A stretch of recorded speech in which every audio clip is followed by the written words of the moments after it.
fantasy is one of those genres where you feel like you've seen it all before. There's elves, there's dwarves, mystical things, magic. Going into a world like that where you've never been before, you can still feel like it hasn't got a lot to offer you. Not so with The Witcher 3 Wild Hunt.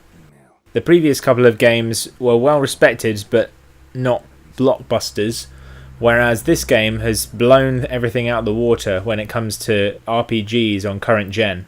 Visually, the game is really impressive. There's a nice day-night cycle which affects the enemies, and the lighting gives you a really different feel to these different areas of the map.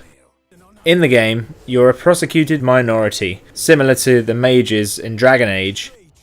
Witchers are nomads. In a world torn apart by war, they're swords for hire to take down any mythical beast or creature you might come across, but for a price. You play as Geralt. For some reason the game has an odd knack of Game of Thrones-esque names like Yennefer, which had changed for no apparent reason from a normal one. Anyway, the game begins with Geralt tracking Yennefer across a battleground. Yennefer, more of a sorceress, has more distinctive magic powers, whereas witches have signs, smaller, more specific skills, such as causing a shockwave out in front of you, similar to force push, or turning candles on and off with the click of a finger.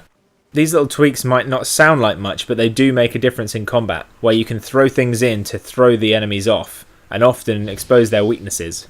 The game is also very story orientated, giving you dialogue options similar to Dragon Age, but these options are a bit more literal. You tend to say pretty much what you see, although Geralt's own character is probably more sarcastic than that of Commander Shepard. Since Geralt is a set character rather than your own creation, you might find that you don't warm to him straight away, but his dry sense of humour and general fairly bleak outlook on the world, but still with hope, means that he's a protagonist which you can get behind and can really root for as the story begins to unfold.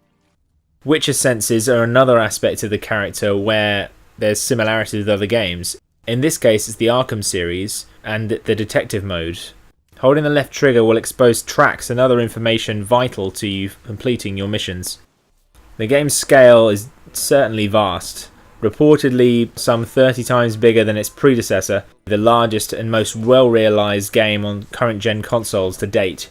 There's endless things to do, loads of different side quests and plenty of missions, and plenty of DLC plans to add 30 hours or more per content drop to keep you adventuring.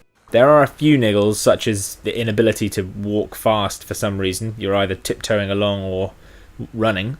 Not to mention when travelling through the world, cantering along your horse down paths with not a care in the world, you can find yourself running headlong into a fence, getting stuck there for a while. But with so many paths and so much ground to cover, it's surprising that there aren't more problems like this.